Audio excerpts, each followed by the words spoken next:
அது இட்லி.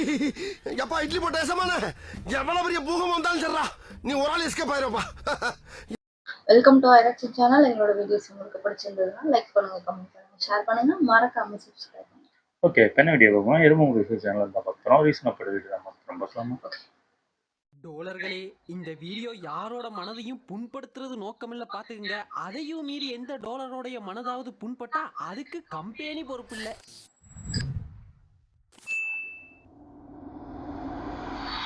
ரொம்பலாம் கன்ஃபியூஸ் பண்ணிக்காதீங்க, இது ஒரு முட்டு வீடியோ தான். நான் ஒரு அணில் தான். தளபதி இது வரைக்கும் ஒரு 69 படங்கள் கிட்டக்கா நடிச்சிட்டாரு இல்லையா? அதோ இப்போ இந்த ஜனநாயகன் தான் லாஸ்ட் படமும் கூட. சோ ட்ரெய்லரும் ரிலீஸ் ஆயிருச்சு. இந்த ட்ரெய்லர் ரிலீஸ்க்கு முன்னாடி எல்லாம் இந்த படம் பகவந்த் கேசரியோட ரீமேக் அப்படின்னு அரசல் பொரசலா தகவல்லாம் இருந்தது. நம்ம வினோத் நாகர முட்டலாம் கொடுத்துட்டு இருந்தா ஓபனா போச்சு ஓடத்துக்கு. இதற்கு இது பதில் இல்லையே.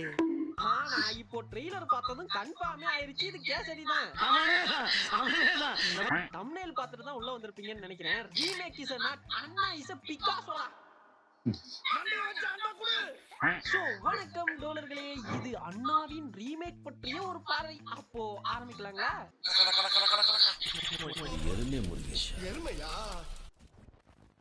இல்ல இப்ப எதுக்கு ரீமேக் எல்லாம் பண்றாங்க? அதுவும் இந்த ஓடிடி வேர்ல்டுல இப்பெல்லாம் ரீமேக் பண்ணா எவனாவது பாப்பானா? அதுவும் விஜய் மாதிரி ஒரு பெரிய ஆக்டருக்கு ரீமேக் படம் பண்ணா பாப்பாங்களா அப்படின்லாம் கேக்குறவங்களுக்காக ஒரு சின்ன ஒரே ஒரு ஸ்டட்ஸ் மட்டும் சொல்றேன். புள்ளி விவரங்கள். தளபதியோட ஃபர்ஸ்ட் டெபியூ படம் ரிலீஸ் ஆனது 1992ங்க. நாளைய தீர்ப்பு. அப்போல இருந்து இப்போ வரைக்கும் இதோ இந்த ஜனநாயகனோட சேர்த்து மொத்தமா 69 படங்கள் கிட்டக்கா நடிச்சிட்டாப்ல. இந்த 69 படத்துல 15 படங்கள், எப்படி 15 படங்கள் ரீமேக் படம் தான். அதுவும் ஒபிஷியல் ஃபுல்லி ரீமேக் மூவிஸ். இன்னும் புரியுற மாதிரி சொல்லணும்னா 1997ல காதலுக்கு மரியாதை படம் ரிலீஸ் ஆகுது. இந்த படமே அனியாத்தி பிராவு அப்படின்ற மலையாள படம் ரீமேக் தான். அப்படியே கட் பண்ணீங்கன்னா 2012ல நண்பன் ரிலீஸ் ஆகுது. அது ரீமேக். இப்போ இந்த டைம் பீரியட் இருக்குதுல, இந்த டைம் கேப் 2012 இதுக்கு நடுவுல தளபதி நடிச்ச எல்லா படங்களுமே ரீமேக் மூவிஸ் தான். எல்லா படம்னா எல்லா படத்தையும் சொல்லிட முடியாது. ஒரு சில இயர்ல 2-3 படங்கள்னு ரிலீஸ் ஆயிருக்குது. அப்படி ரிலீஸ் ஆகக்கூடிய 2-3 படத்துல கண்டிப்பா ஒரு ரீமேக் படமாவது இருக்கும். வருஷத்துக்கு ஒண்ணுன்னு நான் முன்ன சொன்னேன்ல, அந்த 15 ரீமேக் மூவிஸ். அந்த 15 ரீமேக் மூவியும் அடுத்தடுத்த வருஷம் இந்த காதலுக்கு மரியாதை டு நண்பன் டைம் கேப்ல நடிச்ச படங்கள் தான். காதலுக்கு மரியாதை அனியத்தி பிராபு அப்படின்ற மலையாளம் படத்தோட ரீமேக், நினைத்தேன் வந்தாய் பெல்லி சந்தடி அப்படின்ற தெலுங்கு படத்தோட ரீமேக், தெலுங்கு படத்தோட ரீமேக், ஃப்ரெண்ட்ஸ்ன்ற மலையாளம் ரீமேக், பத்ரி தமுடு அப்படின்ற தெலுங்கு படத்தோட ரீமேக், யூத் சிறு நவுதே அப்படின்ற தெலுங்கு படத்தோட ரீமேக், வசீகரா நுவ்வு நாக்கு நச்சம் அப்படின்ற தெலுங்கு படத்தோட ரீமேக், கில்லி ஒக்கடுன்ற தெலுங்கு படத்தோட ரீமேக், சச்சின் நீத்தோன்ற தெலுங்கு படத்தோட ரீமேக், ஆதி அதனோக்கடே அப்படின்ற தெலுங்கு படத்தோட ரீமேக், போக்கிரின்ற தெலுங்கு படத்தோட ரீமேக், வில்லு சோல்ஜர் அப்படின்ற ஹிந்தி படத்தோட ரீமேக், காவலன் பாடிகார்டு அப்படின்ற மலையாள படத்தோட ரீமேக், வேலாயுதம் அசாட் அப்படின்ற தெலுங்கு படத்தோட ரீமேக், அண்ட் நண்பன் 3 இடியட்ஸ் அப்படின்ற ஹிந்தி படத்தோட ரீமேக்னு இது தவிர பார்ஷியல் ரீமேக், இன்ஸ்பிரேஷன் ஒரு லிஸ்ட் இருக்குது. இதோ இந்த லியோ மாதிரி. சோ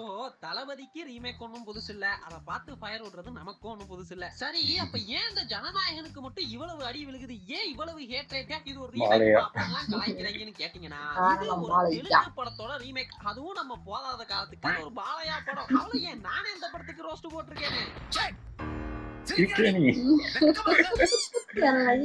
போட்டு வச்சிருக்கேன். எப்படா முட்டு கொடுக்க போறேன்னு கேட்டீங்கன்னா, எப்படி முட்டு கொடுக்கன்னு மட்டும் பாருங்க. இப்ப நான் சொன்ன அந்த 15 ரீமேக் மூவிஸ், இந்த 15ல வெறும் 3 எப்படி 3 படங்கள் தாங்க ஃபிளாப். வசீகரா, ஆதி, வில்லுன்னு நினைக்கிறேன். இந்த வசீகரா செம்ம ஜாலியான படம் போடல.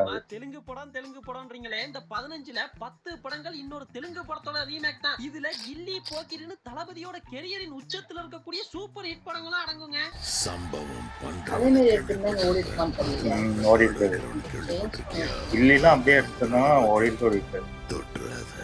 பாத்தீங்கல்ல நம்ம ரீமேக் மூவிஸோட சக்சஸ் ரேட் என்னன்னு. அதனால இப்ப அப்படியே இந்த ஜனநாயகனுக்கு வந்தீங்கன்னா, ஜனநாயகன் ட்ரெய்லர் பார்க்கும் பொழுதே தெரியுது இது ஒரு ஃபுல்லி ரீமேக் கிடையாது, பார்ஷியல் ரீமேக். பார்ஷியல் ரீமேக் அப்படின்னா என்னன்னு கேக்குறீங்களா? இந்த கேசரியில உள்ளத உள்ளபடியே எடுக்காம அந்த கதையில இருக்கக்கூடிய ஆர்க்கையும் ஒரு சில முக்கியமான சீன்ஸை மட்டுமே எடுத்துக்கிட்டு மொத்த கதையும் மாத்திருக்காப்புல வினோத். குறிப்பா சொல்லணும்னா, கேசரியில பாத்துக்கிட்டீங்கன்னா, பாலையாங்கில் தன்னோட வளர்ப்பு மகளை அவங்க அப்பா ஆசைப்படியா ஆர்மிக்கு அனுப்பணும்னு நினைப்பாரு. பட் அந்த பொண்ணுக்கு விருப்பம் இருக்காது. போதாததுக்கு அவங்க பிசிக்கலாவும் வீக்கா இருப்பாங்க. இப்படி இருக்கும் பொழுது எதேச்சியா ஒரு நாள் வில்லனுக்கும் அந்த பொண்ணுக்கு ஒரு சின்ன பிரச்சனை வந்துருது. அப்போ பாலையாங்கில் அங்க போய் காப்பாத்துவாரு. வந்து பார்த்தா வில்லனுக்கும் அவருக்கும் ஆல்ரெடி ஒரு பிரச்சனை இருக்குன்னு ஒரு யூசுவலான கமர்ஷியல் மூவி டெம்ப்ளேட் தான். இப்போ இந்த டெம்ப்ளேட்டை அப்படியே கேசரியில இருந்து ஜனநாயகன்ல எடுத்து வச்சிருக்காப்ல. அது ட்ரெய்லர் பார்க்கும் பொழுதே தெரியுது. அத்தனை பேரை போட்டு அடிச்சியே நீ சூப்பர் மேனா? நான் சாதா மேன் தான் பேபி. ஆனா செய்யற சம்பவம் எல்லாம் சூப்பரா இருக்கும்னு சொல்லுவாங்க. அப்ப என்னத்தை தாண்டா மாத்திருக்காங்கன்னு கேட்டீங்கன்னா, கேசரியில வில்லன் மொத்த இந்தியாவையும் கைக்குள்ள கொண்டு வர மாதிரி ப்ராஜெக்ட் வீணு ஒண்ணு பண்ணுவான். இங்கேயும் ஒண்ணு இருக்குது, ப்ராஜெக்ட் ஓஎம்னு ஒண்ணு பண்றாங்க. இதுதான் கம்ப்ளீட்லி கேசரியை விட டிஃபரெண்டா இருக்குது. இது போக ஜனநாயகன்ல நிறைய பொலிட்டிக்கல் சீன்ஸ் எல்லாம் வருது. ப்ராஜெக்ட் ஓஎம்ன்ற பேர்ல பெருசா எதெல்லாம் காட்டுறாங்க. ஆயிரக்கணக்கான சோல்ஜர்ஸ், ட்ரோன், ட்ரெய்லர் முடியும் போதெல்லாம் ரோபோட்லாம் காட்டுறாங்க இல்லையா? இது கேசரியில கிடையாது. சிம்பிளா சொல்லணும்னா வில்லனோட கேரக்டர், வில்லனோட மோட்டிவ், வில்லனோட ஆர்க்க டோட்டலா மாத்திருக்காப்ல ஹெச் வினோத். ஏன்னா யூசுவலா ஹெச் வினோத்தோட படங்களை எடுத்துக்கிட்டீங்கன்னா அதுல ஒரு இன்ஃபர்மேட்டிவ் செஷன் ஒன்னு இருக்கும். அதாவது படத்துல பேசப்படுற விஷயங்களை பத்தி டீப்பான இன்ஃபர்மேஷன்ஸ் எல்லாம் ஆடியன்ஸ்க்கு கொடுப்பாரு. இதெல்லாம் எப்படி பண்றாங்க, இதுக்கு பின்னாடி என்னெல்லாம் நடக்குது, எப்படி எல்லாம் நம்மள ஏமாத்துறாங்கன்னு ஒரு செஷன் ஒன்று இருக்கும் படத்துல. ஐ திங்க் நேர்கொண்ட பார்வையை தவிர மிச்சம் இருக்கக்கூடிய எல்லா படங்களையும் அப்படி ஒரு செஷன் இருக்கும்னு நினைக்கிறேன். சோ இதை டிஸ்கஸ் பண்றதுக்காகவே வில்லனோட கேரக்டரை டோட்டலா மாத்த வேண்டி இருந்திருக்கும்னு நினைக்கிறேன். ஏன்னா இவ்வளவு டீப்பா கேசரியில எதையும் சொல்லிருக்க மாட்டாங்க. அது ஜஸ்ட் ஒரு ஹீரோ வில்லன் கிளாஷா தான் இருந்திருக்கும். அண்ட் இந்த கேசரி பார்க்கும்போது நிறைய பாலையா அங்கிளுக்கு உண்டான டயலாக்ஸ் எல்லாம் இருக்குங்க. சும்மா பணம் இருக்கு உன்கிட்ட பணம் இருந்தா தூக்கிவோம் பிள்ளைங்களுக்கு முன்னாடி யாராவது பிரச்சனை பண்ணா தோலை உரிச்சு டோல்கேட்ல தொங்க விட்டுருவேன். என் பொண்ணுக்கு வாக்கு கொடுத்ததுனால பேச்சோட நிப்பாட்டிட்டேன். இல்லனா ஒவ்வொருத்தரோட தலையையும் வெட்டி சூடா பிரியாணி போட்டிருப்பேன். சிஎம் பாக்குறேன், பிஎம் கூப்பிடுறேன், நீயா நானான்னு பார்க்கலாம், மோதி பார்க்கலாம்னு முடிவெடுக்கிறியா ப்ரோ? I don't care. இதெல்லாம் ஜனநாயகன்ல எப்படி இருக்க போகுதோ அப்படின்னு பயந்துட்டே இருந்தேன். பட் ட்ரெய்லர் பார்த்ததுதான் புரிஞ்சது 100% அனில் குஞ்சுகள்லாம் காப்பாற்றப்பட்டோம்னு. ஏன்னா இந்த மொத்த சீன்ஸையுமே தளபதிக்கு ஏத்த மாதிரி செதுக்கி இருக்காப்புல வினோத். அண்ட் ரொம்ப நாள் கழிச்சுங்க ஜனநாயகன் ட்ரெய்லர் பார்க்கும்போது தான் ரொம்ப நாளைக்கு அப்புறமா ஒரு ஃபுல் அண்ட் ஃபுல் ஸ்டோரி ஓரியன்டான ஒரு தளபதி படம் பார்க்க போறோம் அப்படின்ற ஒரு ஃபீல் எனக்குள்ள இருந்தது. ஏன்னா லாஸ்டா கொஞ்சம் வருஷமா பாத்துக்கிட்டீங்கன்னா தளபதியோட மோஸ்ட் ஆஃப் த மூவிஸ்ல வெறும் ஹீரோ வில்லன் கிளாஷ் தான் கதையாவே இருக்கும். ஸ்டோரின்னு பெருசா ஒன்னும் இருக்காது. பட் ஒரு கத்தி, துப்பாக்கி, மெர்சல் பாக்குறப்போ இருந்த ஃபீல் எனக்கு ஜனநாயகன் ட்ரெய்லர் பார்க்கும்போது வந்தது. உங்களுக்கு எல்லாம் எப்படியோ தெரியல. பட் இதெல்லாம் தாண்டிங்க இது தளபதியோட கடைசி படம். அது எப்படி இருந்தாலும் நம்ம எல்லாம் பார்க்க தான் போறோம். ஒரு மனுஷன் ஒரே மனுஷனா ஒத்த மனுஷனா நிக்கிறாருங்க 33 வருஷம். இது அவரோட கடைசி படம்ன்றதுனாலயே என்னென்னமோலாம் பண்றானுங்க. 1 வீக்குக்கு அப்புறமா வர இருந்த பராசக்தியை கூட கொண்டு வந்து நிறுத்துறானுங்க. ஏன்னு கேட்டா அதுக்கு ஒரு முட்டு. ட்ரெய்லர் ரிலீஸ் அன்னைக்கு காலையில தலைவர் 173 அப்டேட், மத்தியானம் பாத்தீங்கன்னா பராசக்தி ஆடியோ லான்ச். இது போதாதுன்னு ஆல்ரெடி ரீரிலீஸ் பண்ணாங்க. 4 மணிக்கு ஜீ தமிழ்ல ஜனநாயகன் ஆடியோ லான்ச் தான். அஜித் பாணி, விஜய் பாணி சண்டை போட வைக்கிறாங்க.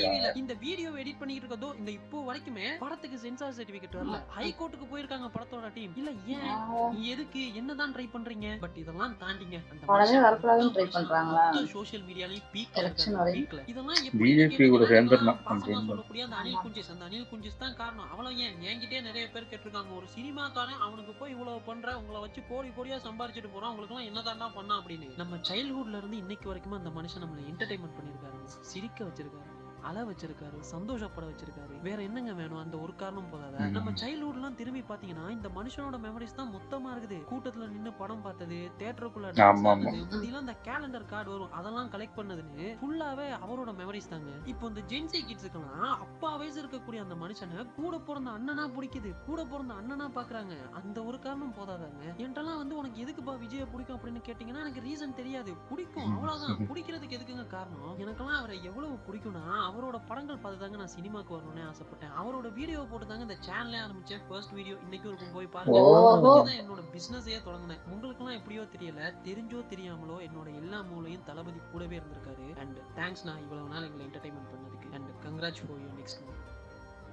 சாகர், நான் ஒரு சாதாரண பிலிம் ஸ்டார் மட்டும்தான். ஆனா எதுக்காக நீ என்னை இப்படி கொண்டாடுறனே புரியல. நான் உனக்கு இது வரைக்கும் எதுவுமே செய்யலையே. நீங்க எனக்கு செஞ்சதுக்கு கணக்கே இல்லன்னா. ஆனா உங்க பாட்டால எனக்கு வார்த்தையை தந்தீங்க. எல்லாரும் முன்னாடி ஆடும்போது என் பயத்தை போக்குனீங்க. மனசுல கெட்டியா நினைச்சா இந்த வாழ்க்கையில எதை வேணாலும் சாதிக்க முடியுங்கிற நம்பிக்கை எனக்கு தந்தீங்க. அன்புனா என்னன்னு கத்து கொடுத்தீங்க. உண்மையான அன்புக்கான அர்த்தம் தியாகம்னு புரிய வச்சீங்க. கோவில்ல இருக்கிற தெய்வமா எனக்கு தைரியத்தை தந்தீங்க. பள்ளிக்கூடத்துல சொல்லி தராத பாடங்களை நீங்க படம் மூலமா கத்து தந்தீங்க. ஆனா நீங்க அங்க இருக்கிறது உங்களை விட எங்களை மாதிரி இருக்கிற எத்தனையோ பேருக்கு தேவை.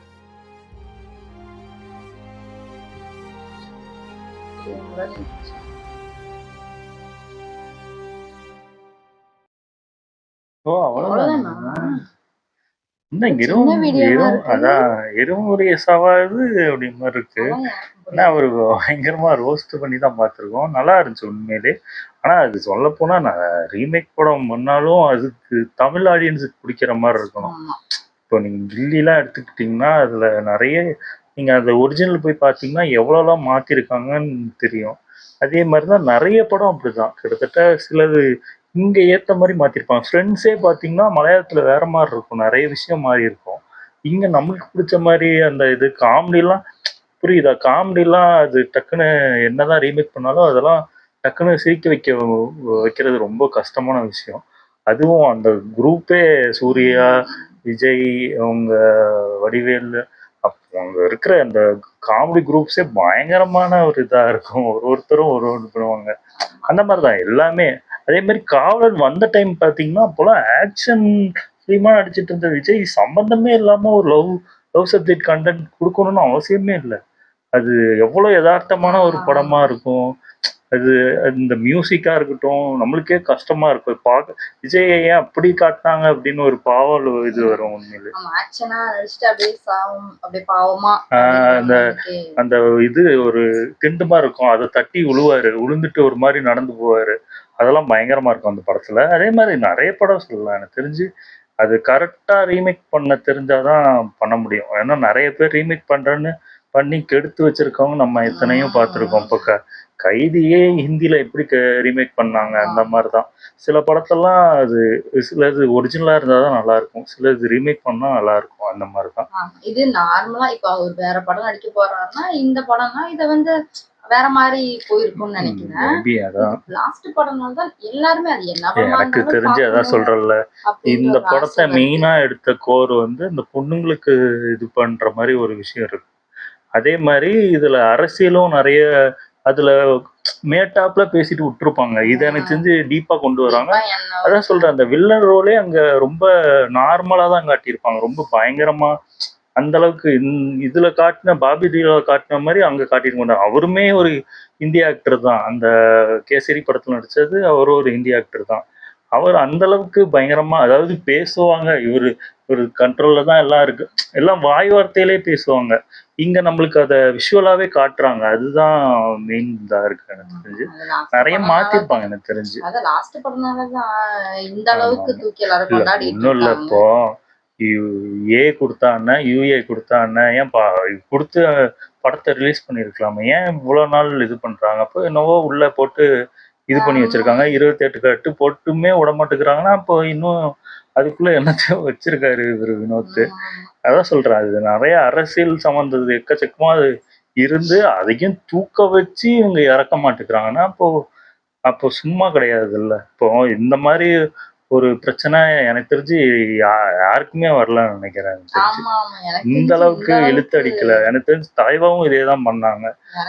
ஆமா, தலைவாகவே கிட்டத்தட்ட நிறைய பேர் கேரளால போய் பார்த்துட்டு வந்தாங்க. அது வந்து இங்க வேற மாதிரி போச்சு. அது பேரை மாத்தணும் இது மாத்தணும் அப்படின்னு சொல்லி அது ஒரு பிரச்சனையாகி அது அதுக்கப்புறம் எனக்கு தெரிஞ்சு அதுவுமே இதே மாதிரிதான். ஒரு மாசத்துக்கு அப்புறம் தான் தியேட்டர்ல இறங்குச்சு. நான் அது போய் பார்த்தேன். அதுவும் இது கேரளால பார்த்து இது பேர் என்ன ஆன்லைன்லயே ரிலீஸ் பண்ணி விட்டாங்க. அது அந்த வீடியோவே அது அந்த படத்தையும் பார்த்துட்டு அதுக்கப்புறம் நான் போய் தியேட்டர்ல போய் பார்த்தேன். தியேட்டர்ல பார்க்கும்போது நல்லதான் இருந்துச்சு. ஏன் அப்படி அதை ஓட விடாம பண்ணாங்கன்னு தெரியல எனக்கு தெரிஞ்சு. இல்ல அதான் பாலிடிக்ஸ் அந்த அளவுக்கு உள்ள இதா இருக்கு எனக்கு தெரிஞ்சு. வந்தாலும் போட்டு இது பண்றாங்க, வரலனாலும் இந்த மாதிரி. ஆமா, எனக்கு தெரிஞ்சு அதான் சொல்றேன். ஒரு படத்தை எல்லாரும் வந்து பயங்கரமா கொண்டாடுறாங்க. ஆமா, கமலுக்குமே நிறைய பிரச்சனை வந்திருக்கு. அவர் கமல் அரசியல் வர மெயின் காரணமே இதே ரீசன் தான். அதே மாதிரிதான் விஜயகாந்த் அவங்களுக்குமே நிறைய அவங்களுக்குள்ளேயும் பாலிடிக்ஸ் வர காரணம் இந்த மாதிரி பிரச்சனைனாலதான் அவங்களும் உள்ள வந்தாங்களே. எல்லாருமே டார்கெட் பண்ணி இவங்களெல்லாம் நம்மளுக்கு கீழே தான் இருக்கணும்னு பண்ண போய் தான் இவங்கதான் அதெல்லாம் முடியாதுன்னு அவங்க பாலிடிக்ஸ்ல இறங்கி இது பண்றாங்க. அது தெரிய மாட்டேங்குது. நிறைய பேருக்கு என்ன நினைச்சுக்கிட்டு இருக்காங்க, இவங்க காசு சம்பாதிக்க வராங்க. நம்ம அதாவது அரசியல் வந்து சும்மா கிடையாது. இப்போ ஒரு மாநாடு நடத்துறாங்கன்னா அதுக்கு எவ்வளவு செலவு பண்ணணும், அது எப்படி அதுல இருந்து அவங்க காசு எடுக்க போறோம், அவங்க என்ன டிக்கெட்டா வித்துக்கிட்டு இருக்காங்க மாநாடுல. அதுதான் சொல்றேன். அது வந்து முதல்ல அவங்க ஆட்சியில வரணும். ஆட்சியில இல்லாம எப்படி காசு சம்பாதிக்க முடியும்? அவ்வளவு அசால்ட்டால காசு அடிக்க முடியும். இல்ல, எனக்கு அதான் புரியல. அதாவது இல்ல இது அரசியல் வர்றதுக்கு வந்து காசு சம்பாதிக்கணுங்கிறாங்க. அப்போ இவங்க இதுக்கு முன்னாடி எவ்வளவு சம்பாதிச்சாங்க? அந்த மாதிரிதான் எனக்கு தோணுது. அப்போ இவங்கெல்லாம் இதுக்கு முன்னாடி சம்பாதிச்சிருக்காங்க போல இருக்கு, அதனால தான் இவங்க இப்படி சொல்றாங்க அப்படின்னு மாதிரி தோணுது. நல்லா இருந்துச்சு உண்மையிலே. எறும்பு உண்மையிலே அணில்னு நம்ம எதிர்பார்க்கல. நல்லா இருந்துச்சு. ஓகே, என் வீடியோஸ் உங்களுக்கு பிடிச்சிருந்தா லைக் பண்ணுங்க, ஷேர் பண்ணுங்க, கமெண்ட் பண்ணுங்க, மறக்காம சப்ஸ்கிரைப் பண்ணுங்க. நல்லா இருக்கும்.